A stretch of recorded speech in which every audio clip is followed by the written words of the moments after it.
পশ্চিমবাংলার ইতিহাসে বামফ্রন্ট দীর্ঘ 34 বছর রাজত্ব করে গেছে। ভারতবর্ষের বিভিন্ন জেলাতে বিভিন্ন রাজ্যে বামফ্রন্টের একটা শক্তিশালী সংগঠন ছিল। আমরা জানি ভারতবর্ষের বিভিন্ন রাজ্যের ভিতরে কেরল সবথেকে ভালো একটা স্টেট হিসেবে বর্তমান সময়ে রয়েছে। সেই কেরলে বামফ্রন্ট সরকার চলছে। সেই সরকার ত্রিপুরা থেকে শুরু করে নিয়ে বিভিন্ন জায়গায় বামফ্রন্টের ভালো রকম দলবল রয়েছে। বামফ্রন্ট একটা কেন্দ্রীয়ভাবে বড় রাজনৈতিক দল, কিন্তু পশ্চিমবাংলাতে 34 বছর বামফ্রন্ট রাজত্ব করেছে। এক সময় জ্যোতি বসু থেকে শুরু করে বুদ্ধদেব ভট্টাচার্য বড় বড় মুখ বামফ্রন্টের ভিতরে ছিল, কিন্তু 34 বছর রাজত্ব করার পর 2011-য় তৃণমূল কংগ্রেস এবার কংগ্রেস উভয় জোটের কাছে পুরোপুরিভাবে ধরাশায়ী হয়েছিল বামফ্রন্ট সরকার।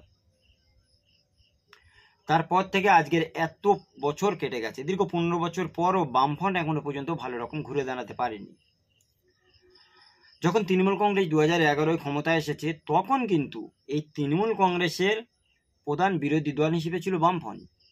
কালের বিবর্তনে আমরা দেখেছি বর্তমান সময়ে বামের যে সমস্ত ভোট ছিল সেগুলো রাম মানে বিজেপিতে চলে যাওয়ার জন্য একটাও বিধায়ক, একটা এমপি, সংসদ কিছুই নেই বামফ্রন্টের। এখন তারা শূন্যে চলে এসেছে। তাহলে কি ইন ফিউচারে বামফ্রন্টের যে শক্তিশালী সংগঠন, এত বড় একটা রাজনৈতিক দল, এতগুলো নেতা লিডার, এরা কি পুরোপুরিভাবে রাজনৈতিকভাবে ক্যারিয়ার শেষ হয়ে যাবে? বামফ্রন্ট কি পশ্চিমবাংলাতে পুরোপুরিভাবে মুছে যাবে? আমরা দেখেছি এক সময় দীর্ঘদিনের প্রাক্তন যে রাজনৈতিক দল কংগ্রেস, সেই কংগ্রেস কিন্তু আজকের নিশ্চিহ্নের পথে পশ্চিমবাংলা থেকে। এজ এটি সেম ভাবে বামফ্রন্টও কিন্তু পুরোপুরিভাবে নিশ্চিহ্ন হওয়ার পথে। কিন্তু কংগ্রেস তারা তাদের রাজনৈতিকভাবে পশ্চিমবাংলাতে ভালো ভালো মুখ তৈরি করতে পারেনি। ইয়ং জেনারেশন থেকে শুরু করে নিয়ে বয়স্ক, এর ভিতরে ভালো ভালো সংগঠনের মুখ বা রাজনৈতিকভাবে বড় বড় নেতা তৈরি করতে পারেনি বলে কংগ্রেস আজকের পুরোপুরিভাবে শূন্য থেকে মহাশূন্যের দিকে যাচ্ছে। কিন্তু বামফ্রন্ট 34 বছর রাজত্ব করার পরেও পশ্চিমবাংলায় তারা যেভাবে বিভিন্ন রকম কাজ করেছে, বিভিন্ন খারাপ ভালো মিশ্রণে বর্তমান সময়ে বামফ্রন্টের প্রবীণ থেকে শুরু করে নিয়ে নতুন মুখ কিছু তারা তৈরি করতে পেরেছে। এই সমস্ত প্রবীণ মুখগুলো যদি নাও থাকে, নতুন যে সমস্ত জেনারেশন তারা তৈরি করেছে, তারা কিন্তু বামফ্রন্টটাকে শক্তিশালী করতে পারে বা ভালোভাবে তারা রাজনৈতিকটা শক্তিশালী করবে। আজকে আপনি যদি ভালোভাবে দেখেন বুঝতে পারবে বামফ্রন্টের যে সমস্ত সাদা চুলের রাজনীতি করা মোহাম্মদ সেলিম, বিমান বসু, সেই সাথে সাথে রয়েছে সুজন চক্রবর্তী, তন্ময় ভট্টাচার্য, এরকম করে বয়স্ক যে সমস্ত মানুষরা রয়েছে তাদেরকে যদি আমরা সরিয়ে দেই, নতুন জেনারেশন তারা কিছু সংখ্যক তৈরি করতে পেরেছে। যাদের ভেতর তৈরি করেছে মীনাক্ষী মুখার্জির মতো একজন লড়াকু নেত্রী, যার অদম্য জেদ, সাহসিকতা পশ্চিমবাংলায় নতুন একটা দিশা দেখায়। শতরূপ ঘোষকে আপনি যদি দেখেন, তরুণ তুর্কিদের ভেতরে থেকে একজন ফেমাস পাচ্ছেন, যিনি বিভিন্ন টিভি চ্যানেল থেকে শুরু করে নিয়ে ইউটিউবে অন্য অন্য রাজনৈতিক দলের নেতা এবং লিডারদের সঙ্গে বক্তৃতাতে সবাইকে হারিয়ে দিয়ে থাকে। সেই সঙ্গে সঙ্গে যদি আপনারা দেখতে যান প্রতিকুর রহমান, যার অদম্য জেদ, এসএফআই করার সময় ছাত্র সংগঠনকে ঝাঁকে পিটিয়ে রেল লাইনে ফেলে দিয়ে আসা হয়েছিল, কারণ মনে করেছিল তিনি মারা গেছে। পরবর্তী সেই রেল লাইন থেকে উঠে আসার পর আবার তিনি লাল ঝান্ডাকে শক্ত করে ধরেছে। বর্তমান সময়ে তিনি একজন ফেমাস পার্সন। সুজন ভট্টাচার্য, রাজনৈতিকভাবে এই ছেলেটাকে যদি আপনি দেখেন, বিভিন্ন রকমভাবে সে একদিকে শিক্ষিত, এসএফআই করার ক্ষেত্রে বিভিন্ন কলেজগুলোতে তাদের একটা শক্তিশালী সংগঠন রয়েছে। দীর্ঘ 15 বছর তৃণমূল কংগ্রেস পশ্চিমবাংলায় রাজত্ব করলেও কলেজগুলোতে বামফ্রন্টের যে ছাত্র সংগঠন আজও পর্যন্ত কলকাতায় মাথা উঁচু করে দাঁড়িয়ে আছে, তার কৃতিত্ব অধিকাংশ এসএফআইয়ের যারা দায়িত্বে রয়েছে, সে হতে পারে সৃজন, প্রতিকুরদের। সেই সাথে যদি আপনি দেখেন দীপশিতা ধর, একদিকে তরুণ মেধাবী, সেই সাথে জেএনইউ থেকে পড়া একজন ছাত্রী, অনেকগুলো ডিগ্রি থাকার পরেও সে বড় বড় চাকরিগুলো না করে পশ্চিমবাংলার খেটে খাওয়া জনমজুর গরিব অসহায় মানুষদের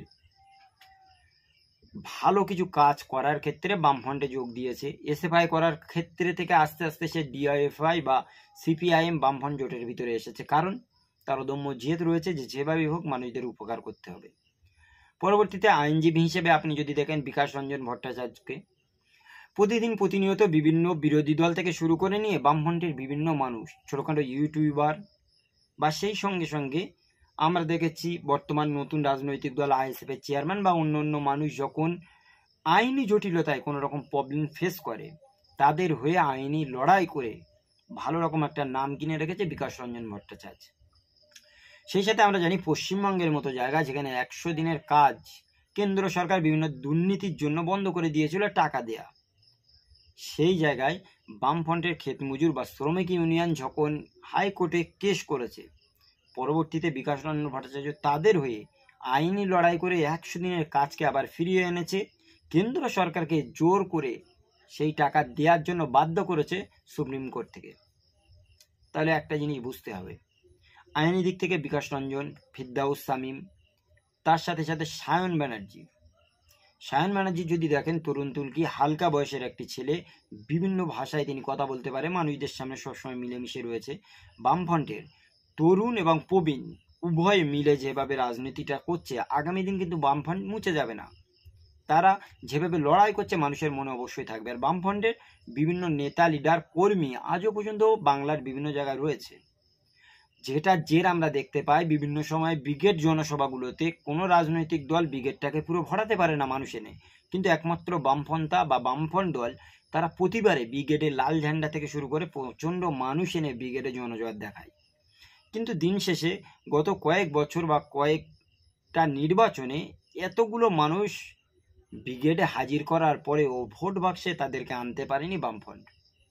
এর পিছনে সবথেকে বড় কারণ হচ্ছে বর্তমান সময় যেভাবে ধর্ম নিয়ে রাজনীতিটা শুরু হয়েছে। একদিকে বিজেপি, তারা চাইছে হিন্দুদের ভোটগুলোকে নিয়ে হিন্দু রাষ্ট্র প্রতিষ্ঠা করা, বিজেপির আরএসএস, সেই সাথে সাথে বজরং, বিশ্ব হিন্দু পরিষদ, এরা পুরোপুরিভাবে হিন্দু ভোটগুলোকে গ্রাস করার চেষ্টা করছে। আর তার উল্টো সাইডে সংখ্যালঘু ভোট, যারা এখানে সরকার নিযুক্ত করে বা সংখ্যালঘুরা যেদিকে ভোট দেয়, তারাই তো এখানে পশ্চিমবাংলায় সরকার নিযুক্ত করার জন্য দীর্ঘদিন ধরে চেষ্টা বা চিন্তা করার পর এই সমস্ত সংখ্যালঘুরা পুরোপুরিভাবে তৃণমূল কংগ্রেসের উপর ডিপেন্ড করে। সংখ্যালঘুদের ভেতরে বিভিন্ন দলমত থাকতে পারে, বিভিন্ন রকম মতমিলন্য থাকতে পারে, কিন্তু দিন শেষে এরা একত্রিতভাবে ভোট দেয় কারণ একটাই, ভারতবর্ষের বিভিন্ন রাজ্যে আজকের বিজেপি আরএসএস ক্ষমতায় রয়েছে, থাকার পরে মুসলিমদের উপরে বিভিন্নভাবে বিভিন্ন আইন এনে মুসলিমদেরকে কোণঠাসা বা একঘরে করার চেষ্টা করছে। কোথাও বা কাশ্মীর থেকে 370 সরিয়ে দিয়ে মুসলিমদেরকে প্রবলেমে ফেলছে। সেই সাথে সাথে আমরা দেখেছি বিভিন্ন মসজিদগুলোতে আজকের মন্দির হিসেবে আখ্যায়িত করার চেষ্টা করছে, আজান, নামাজ এই সমস্ত জায়গাতে তারা বাধা দেওয়ার চেষ্টা করছে। সেই সাথে সাথে কোনো মানুষ যদি রাস্তায় গিয়ে নামাজ পড়তে যায় তাদের নামাজ পড়াতে বাধা দেওয়ার চেষ্টা করছে। প্রতিনিয়ত মুসলিম বা ইসলাম ধর্ম হিসাবে তাদের বিরুদ্ধে কুরুচিকর মন্তব্য করছে বিজেপি আরএসএস এর বিভিন্ন নেতারা। সেই সাথে পশ্চিমবাংলা থেকে শুরু করে নিয়ে বিভিন্ন জায়গায় আজ দাড়ি, টুপি এই সমস্ত মানুষগুলো নিয়ে বিজেপি আরএসএসরা যেভাবে হেনস্থা করছে, তাদেরকে ভয় দেখাচ্ছে, বেনাগরিক করার চক্রান্ত করছে, এনআরসি এনপিআর করে এই সমস্ত মানুষদেরকে ভিন দেশ বা ডিটেনশন ক্যাম্পে পাঠানোর চক্রান্ত করার পর বর্তমান সময় এসআইআর করে এদেরকে বেনাগরিক করে বাংলাদেশ বা অন্য দেশে পাঠিয়ে দেওয়ার চক্রান্ত করছে। এর জেরে মুসলিম যে সংখ্যালঘু ভোট পশ্চিমবাংলায় রয়েছে, তারা কিন্তু একত্রিতভাবে দলমতের পরেও এক জায়গায় দিয়ে তৃণমূল কংগ্রেসকে ক্ষমতায় রেখেছে। দিন শেষে যদি আমরা সেই তৃণমূল কংগ্রেসকে একবার দেখি, তারাও কিন্তু মুসলিমদের নিয়ে বঞ্চনা করেছে। দীর্ঘদিন ধরে বঞ্চিত শোষিত এই যে মুসলিম পরিবার, সাচার কমিটির রিপোর্ট অনুযায়ী যদি দেখা যায়, দিন শেষে মুসলিমদের অগ্রগতি আজও হয়নি, কিন্তু বেড়েছে। স্কুল ছুট বেড়েছে, প্রচুর সংখ্যক স্কুল বন্ধ হওয়ার জন্য মুসলিম জনগোষ্ঠীর ভিতরে আর শিক্ষার হার আরও কমেছে, চাকরিতে মুসলিমদেরকে আরও বেশি পিছিয়ে রাখা হয়েছে। সেই সাথে সাথে বিভিন্ন অপকর্ম, রাজনৈতিক কারণে, ধর্মীয় কারণে প্রত্যেকটা জায়গায় গণ্ডগোল, ঝগড়া, ঝামেলার ভিতরে পার্টির ঝান্ডা থেকে শুরু করে বোমারা, ঝগড়া, মারামারি বা ফাসাদ সৃষ্টিতে মুসলিমরা আগে থাকার জন্য 18 থেকে 35% মানুষরা বেশিরভাগ জেল খাটছে। কিন্তু একবার যদি এইগুলো অ্যানালিসিস করা যায়, বোঝা যাবে যে দিন শেষে সাচার কমিটির রিপোর্ট অনুযায়ী যে মুসলিমরা দিনের পর দিন পিছিয়ে আছে, তাদেরকে অগ্রগতি করে সামনে নিয়ে যাওয়ার কথা, তারা আরও দিনের পর দিন নিচু শ্রেণীতে আসছে। তারপরেও তৃণমূল কংগ্রেসের উপরে তারা ভরসা করছে, কারণ একদিকে বিজেপি যে ধর্ম নিয়ে রাজনীতি করছে, সেগুলো থেকে বাঁচার জেরে সংখ্যালঘুরা ভোটগুলো এক জায়গায় দেওয়ার জন্য সংখ্যালঘুরা সরকার গড়ে দিচ্ছে তৃণমূল কংগ্রেসের। কিন্তু বর্তমান সময়ে আর একটা জিনিস বোঝা যায়, এই মুসলিমদের ভিতর থেকে নতুন একটা রাজনৈতিক দল তৈরি হয়েছে যার নাম ইন্ডিয়ান সেকুলার ফ্রন্ট, এবং হায়দ্রাবাদ থেকে আসা আসাদুদ্দিন ওয়াইসির AIMIM মিম পার্টি। এই দুটো রাজনৈতিক দলের জন্য মুসলিম মেজরিটি পার্সনের প্রবলেম, বঞ্চিত, সেই সাথে বিজেপি এবং তৃণমূল কংগ্রেসের যে বাইনারি পলিটিক্স এবং মুসলিমদের যেভাবে দিনের পর দিন শোষণ করছে সেগুলো নিয়ে সচেতনতার জন্য নওশাদ আব্বাস বা আসাদুদ্দিন ওয়াইসির দলের দিকে মুসলিমরা কিছু সংখ্যক ভিড়ে যাচ্ছে। দিন শেষে আমরা জানি এটা পশ্চিমবাংলাতে এর আগে প্রায় 49% ভোট নিয়ে তৃণমূল কংগ্রেস ক্ষমতায় আছে, আর মাত্র 38% ভোটে বিরোধী দল হিসেবে রয়েছে বিজেপি। 11% যে ভোটটা রয়েছে, যদি সেখানে ISF মিম উভয়ে কাটাকাটি করে নিতে পারে তাহলে কিন্তু অদূর ভবিষ্যতে এই পশ্চিমবাংলাতে বিজেপি ক্ষমতায় আসবে আর তৃণমূল কংগ্রেসের সরকার পুরোপুরিভাবে পড়ে যাবে। এর পরেও মুসলমান জনগোষ্ঠী প্রচণ্ড চিন্তিত, কারণ সামনে আর 5 থেকে 6 মাস পরে এপ্রিলের 26-এ এই পশ্চিমবাংলা বিধানসভা নির্বাচন রয়েছে। 294টা সিটের ভিতরে উত্তরবঙ্গ থেকে শুরু করে বিস্তীর্ণ জায়গা বিজেপি এবং RSS এর চাপ বেশি থাকায় 2021 বিধানসভা নির্বাচনে সেদিকে ভালো ফলাফল করেছিল বিজেপিরা, কিন্তু সংখ্যালঘু অধ্যুষিত মালদা মুর্শিদাবাদ থেকে শুরু করে নিয়ে দক্ষিণ 24 পরগনা বা কলকাতার বিস্তীর্ণ এলাকাগুলোতে তৃণমূল কংগ্রেস পুরোপুরিভাবে জয়লাভ করেছিল। কিন্তু এই সমস্ত দক্ষিণ 24 পরগনা বা মালদা মুর্শিদাবাদ সংখ্যালঘু অধ্যুষিতায় ভালো রকম ভোটের ভিতরে চিড় ধরাতে চেষ্টা করছে ISF বা মিম পার্টি, আর তাদের সঙ্গে জোট করে রয়েছে বামফ্রন্ট বা কংগ্রেসরা। কংগ্রেসের ভালো রকম মুখ না থাকার জন্য তারা শূন্য থেকে মহাশূন্যের দিকে যাচ্ছে, আস্তে আস্তে তাদের অস্তিত্ব হয়তো বিলীন হয়ে যাবে। কিন্তু বামফ্রন্ট তাদের প্রাক্তন সাদা চুলের রাজনীতির পাশাপাশি নতুন তরুণ তুর্কি, মীনাক্ষী থেকে শুরু করে শতরূপ, দীপশিতা থেকে শুরু করে প্রতিকূল, প্রত্যেকে তৈরি করার জন্য একদিন না একদিন বামফ্রন্ট কিন্তু ভালো জায়গা ঘুরে দাঁড়াবে। কিন্তু উল্টো সাইডে ISF ধর্মীয় সুরসুরি দিয়ে বিভিন্ন সভা সমাবেশ, ইসালে সব বা ওয়াজ মাহফিলের আলেম ওলামা, ইমাম মুয়াজ্জিনদেরকে যেভাবে ফতোয়া, যেভাবে ফুরফুরা শরীফকে ব্যবহার করে মুসলিমদের মগজ দোলাই করছে, সেই জায়গাতে মুসলমানরা কিছু সংখ্যক কিন্তু ISF এর দিকে ঢলে যাবে, তাদেরকে ভোট দেবে। দিন শেষে বিজেপি যে জায়গায় 500, 700 বা 1000 ভোটে 2021 বিধানসভা নির্বাচনে হেরেছিল, তারা সেই জায়গা থেকে জয়লাভ করবে। উল্টো সাইডে প্রবলেম ক্রিয়েট হবে কিন্তু তৃণমূল কংগ্রেসের, কারণ তাদের ভোট থেকে যত শতাংশ ভোট কেটে যাবে সেই ভোটগুলো চলে যেতে পারে বাম, কংগ্রেস, ISF এর দিকে। কিন্তু হিন্দু যে সমস্ত ভোটাররা রয়েছে, অতীতে বিজেপিকে যারা ভোট দিয়েছিল, তারা যদি শুধুমাত্র বিজেপিকে আবার ভোট দেয়, কিন্তু বিজেপিরা এই পশ্চিমবাংলা ক্ষমতায় চলে আসবে। বিজেপি যদি ক্ষমতায় আসে এই 26-এ বিধানসভা নির্বাচনের পর, তাহলে মুসলিমদের কোন কোন প্রবলেম ফেস করতে হতে পারে। প্রথম নম্বর, অর্জুন সিং বিজেপির একজন বিধায়ক, সে প্রকাশ্যে হাইকোর্টে পিটিশন দাখিল করেছে আজানের উপরে, লাউড স্পিকারে আজান দেয়া বন্ধ করতে বলেছে। সেই সাথে সাথে আমরা দেখেছি কোরআন এবং আল্লাহকে নিয়ে গালিগালাজ করছে। মুসলিম ধর্মীয় যে সমস্ত মানুষ রয়েছে, দাড়ি টুপি নিয়ে ট্রেন, বাস বা বিভিন্ন জায়গায় যেতে গেলে আজকে তাদেরকে হেনস্থা করা হচ্ছে। এই জিনিসগুলোকে কিন্তু আরো বৃদ্ধি পাবে, কারণ যেহেতু হিন্দুত্বের রাজত্ব চলবে। সেই সাথে সাথে কলকাতার বিভিন্ন জায়গায় আজকের মুসলিম ভালো ভালো ছেলে এবং মেয়েরা পড়াশুনো করার পরেও মেস বা ঘর ভাড়া নিয়ে যখন কলেজগুলোতে ভর্তি হওয়ার চেষ্টা করছে, সেই জায়গাতে হিন্দু RSS এর এই সমস্ত মানুষরা মুসলিম কোনো মানুষদেরকে ঘর ভাড়া বা মেস ভাড়া দিতে চাইছে না। দিনের পর দিন আমরা দেখেছি হিন্দুত্বের রাজনীতি বাড়ার জন্য বিভিন্ন হাসপাতালগুলোতে অন্তঃসত্ত্বা মহিলা একজন মুসলিম হওয়ার বা একজন রোগী মুসলিম হওয়ার জন্য ডাক্তাররা অনেকে চিকিৎসা করাতে জানে না, তাদের কাছে চিকিৎসা করতে চায় না, এই সমস্ত মুসলিমদেরকে চিকিৎসা করাবে না বলে এরকমও ঘটনা শোনা যাচ্ছে। সেই সাথে সাথে আমরা দেখেছি দিনের পর দিন বিভিন্ন জায়গায় মুসলিমদেরকে ছোট করার জন্য, মুসলিমদের হেয় প্রতিপন্ন করার জন্য, মুসলিমদেরকে জেহাদি তকমা দেওয়ার জন্য বিজেপি RSSরা নিজেদের ঠাকুর কারা ভাঙছে, আজ পুরো দায়ভারটা মুসলিমদের উপরে দিয়ে দিচ্ছে। আজকের আপনি যদি ভালোভাবে দেখেন, কাকদ্বীপের কালী মূর্তি ভাঙা, মন্দির বাজারের জগদ্ধাত্রী মন্দির ভাঙা, মালদা এবং মুর্শিদাবাদের কাজেম বাজারে কালী পুজোর মূর্তি ভাঙা, সেই সাথে সাথে আমরা দেখেছি মুর্শিদাবাদে সেইখানে আল্লাহর নামে করিজুকার বক্তব্য দেওয়া বা লাইটিং লেখা, সেই সাথে নদিয়ার সেই জায়গা প্রসেনজিৎ ঘোষ বলে একজন বিজেপির পঞ্চায়েত সদস্য, সে যেভাবে সরস্বতী মূর্তি ভেঙেছিল, প্রতিটা জায়গায় যদি একবার দেখেন তারা নিজেরাই এই সমস্ত ঠাকুর বা মূর্তিগুলোকে ভাঙচুর করার পর মুসলিমদের উপরে দোষারোপ করছে কেবলমাত্র হিন্দু ভোটগুলোকে একত্রিত করার জন্য। কিন্তু দিন শেষে মুসলিমরা যে সংখ্যালঘুরা দীর্ঘদিন ধরে সরকার নিযুক্ত করছে পশ্চিমবাংলায়, তারা আজকের বিভিন্ন দলমত বা ডিভাইডেশনে ভাগ হয়ে রয়েছে। কোথাও বা মুসলিমদের ভেতরে ফুরফুরা, তবলিগ, আজানগাছি, লামাজাবি এই সমস্ত দলমতে বিভক্ত। তার জেরে ফুরফুরা ব্যতীত অন্য ধর্ম অবলম্বী বা অন্য দলমত অবলম্বী মানুষরা ফুরফুরার দাড়ি, টুপি, আব্বাস, নওশাদের ভোট দেবে না। এদেরই সেমভাবে ফুরফুরার মানুষরা আমরা দেখেছি দীর্ঘদিনের তবলিগ জামাত বা দেওবন্দির একজন প্রাক্তন সিদ্দিকুল্লাহ চৌধুরী, তাকেও ভোট কি দেবে? দীর্ঘদিন ধরে মুসলিম জনসংখ্যার ভেতর থেকে যে সমস্ত নেতা এবং মন্ত্রীরা ভালো একটু ফেমাস বা মুখ তৈরি হচ্ছে, তাদেরকে বিভিন্ন রকম তকমা দিয়ে ছোট এবং খাটো করার চেষ্টা চলছে।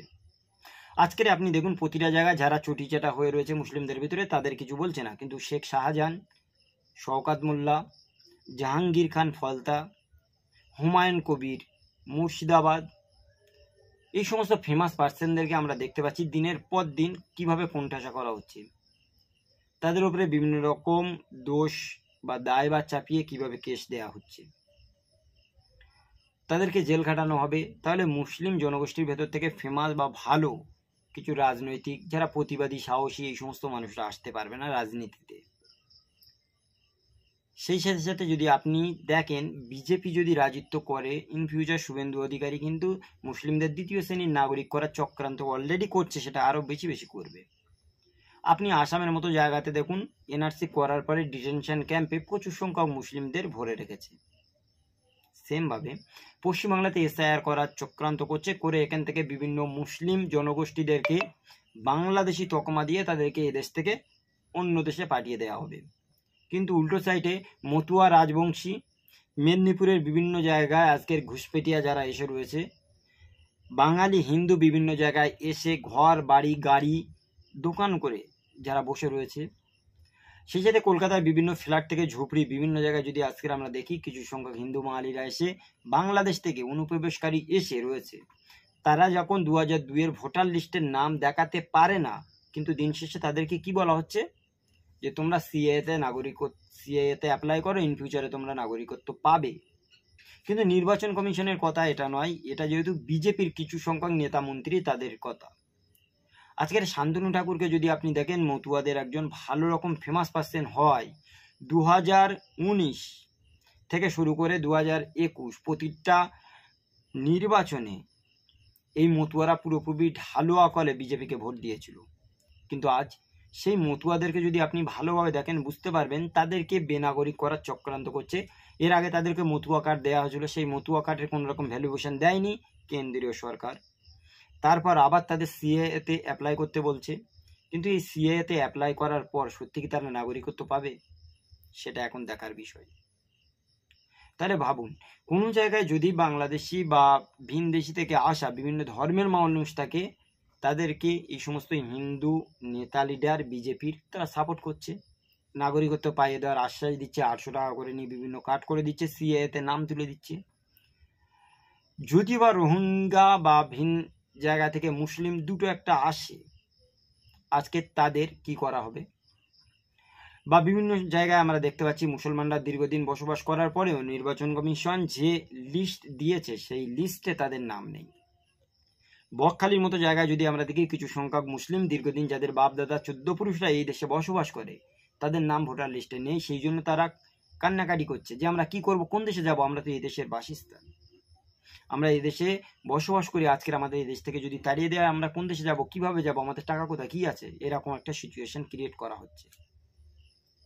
উল্টো চাইলে বসিরহাট থেকে শুরু করে নিয়ে বিভিন্ন জায়গায় আমরা দেখছি মুসলিম মানুষদেরকে এই দেশ থেকে বেনাগরিক করার চক্রান্ত করে এসআইআর করার পর নির্বাচন কমিশনের তথ্য অনুযায়ী যে লিস্টগুলো দিয়েছে তাদের অধিকাংশ মুসলিমদের নাম নেই। তাহলে একবার ভাবুন তো, এরকম একটা সিচুয়েশনে 2026-এর নির্বাচন রয়েছে, তাহলে কি সত্যি সত্যি এই জায়গা থেকে ভোট ভাগ, বামফ্রন্ট বা কংগ্রেসের ফেরত আসা, তৃণমূল কংগ্রেসের মুসলিম বঞ্চনা, সেই সাথে সাথে যে সমস্ত রাজনৈতিক দল মুসলিম ভোট কেটে ভাগ করে দেবে, বিজেপির লাভবান হবে, তার জেরে তৃণমূল কংগ্রেস নতুন করে বিভিন্ন জায়গায় মন্দির তৈরি করে দিচ্ছে। দীঘায় জগন্নাথ মন্দির থেকে শুরু করে নিয়ে বিভিন্ন জায়গায় উত্তরবঙ্গে পর্যন্ত মন্দির হচ্ছে, এবং বিভিন্ন পুজো কমিটিগুলোকে আজ অনুদান দেওয়া হচ্ছে পুজো করার জন্য, পুরোহিত ভাতা দেওয়া হচ্ছে, যাতে হিন্দু ভোট কিছুটা তাদের দিকে আসে। এইভাবে যে রাজনীতি বাইনারি একটা চলছে, ইন ফিউচার 26 বিধানসভা নির্বাচনের পর কতটা মুসলিম, বামপন্থ বা অন্যান্য রাজনৈতিক দল কতটা সুরাহা পাবে। সত্যি কথা বলতে দেখুন, আজ প্রতিটা রাজ্যে শিক্ষা, স্বাস্থ্য, বাসস্থান এই জিনিসগুলো ক্রাইসিস রয়েছে। যদি আপনি পশ্চিমবাংলা দেখে প্রচুর সংখ্যক শিক্ষা প্রতিষ্ঠান বন্ধ, উল্টো সাইডে মাদ্রাসা এডুকেশন সিস্টেম পুরোপুরিভাবে ধ্বংসের পথে, কারণ দীর্ঘদিন সেখানে শিক্ষক নিয়োগ নেই। সেই সাথে যদি আপনি কর্মসংস্থান দেখে, পশ্চিমবাংলার বিভিন্ন জেলা থেকে মানুষরা আজকের ভিন রাজ্যে কর্মক্ষেত্রে যেতে হচ্ছে, কারণ এখানে কোনো রকম শিল্প নেই, কারখানা তেমন নেই। উল্টে সাইডে 6000 বড় বড় শিল্প বা কলকারখানার মালিকরা এই রাজ্য ছেড়ে ভিন রাজ্যে গিয়ে তাদের কলকারখানাগুলো সাজাচ্ছে। তাহলে একটা জিনিস বুঝতে হবে, এত কিছুর পরেও যেখানে ধর্ম নিয়ে রাজনীতি করা হচ্ছে, নিজেদের অস্তিত্ব টিকিয়ে রাখার লড়াই, মানব যে সম্পদ রয়েছে সেই সম্পদটাকে একটা ভালো জায়গায় কাজে লাগানো, সেই জায়গা আজকে দিনের পর দিন ভাড়া পড়ছে। আজকে যদি আপনি চীনটাকে একবার ফলো করেন, দেখবেন চীনের জনসংখ্যা বৃদ্ধি, তারা দিনের পর দিন উন্নতি চেষ্টা করার জন্য তাদের দেশটার ডেভেলপমেন্ট করছে। প্রতিটা চায়না জিনিস প্রত্যেকটা মানুষের ঘরে ঘরে চলে আসে, কিন্তু আমরা ধর্ম নিয়ে রাজনীতি করার জন্য আমাদের কোনো উন্নতি বা ডেভেলপমেন্ট নেই। সুতরাং আগামী দিন কে কোন রাজনৈতিক দলকে ভোট দেবে ডিসিশন আপনাদের, কিন্তু হ্যাঁ, দিন শেষে বুঝতে হবে কোনো ধর্মীয় রাজনৈতিক ব্যক্তি বা ধর্মীয় গোড়া যারা, তারা যাতে না রাজনীতিতে এসে প্রভাব খাটাতে পারে, দিনের আখের গোছাতে পারে। উল্টো সাইডে এই জিনিসটা চিন্তা চেতনা করে অবশ্যই আপনাদের আগামী দিন পথ চলা উচিত। কি মনে করেন যে হ্যাঁ সত্যি বামফ্রন্টের তরুণ তুর্কিরা আছে, বামফ্রন্ট আবার ফেরত আসবে? কি মনে করেন যে সত্যি সত্যি ধর্ম নিয়ে রাজনীতি যে জিনিসটা চলছে সেই জিনিসটা বিলুপ্ত হবে? কি মনে করেন যে সত্যি সত্যি আইএসএফ বা অন্য রাজনৈতিক দলরা তারা ভোট কটিয়া হিসেবে থাকবে না? এই সমস্ত মতামত অবশ্যই আপনারা আজকের এই ভিডিওর কমেন্টে জানাবেন। আর আজকের এই ভিডিওটি এই পর্যন্তই, দেখা হবে অন্য কোনো দিন অন্য কোনো টপিকে। সকলে ভালো থাকুন, সুস্থ থাকুন, থ্যাংক ইউ।